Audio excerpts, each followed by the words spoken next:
পার্থ, আমি বললাম তো তুমি যাও, ওর হয়তো প্যানিক থেকে এরকম হচ্ছে, আমি নিয়ে আসছি ওকে, একটু ওয়েট করো। না না, ঢং করছে, ঢং ঢং।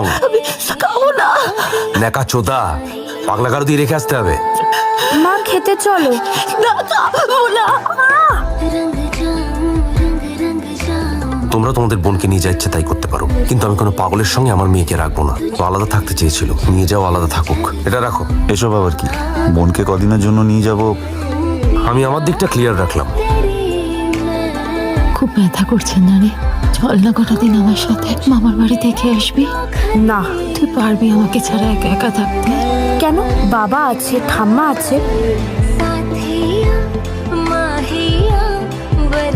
কি রে, তোরা জয়াকে একা নিয়ে এলি? আমি দিদির সাথে রুম শেয়ার করতে পারবো না। কেন পারবি না কেন শুনি? বিয়ের পর থেকে যতবার এসেছে তোর সঙ্গেই তো থেকেছে। সেটা একদিন বা দুদিনে। শুনতে পাবে। দাদা বৌদি তো কিছু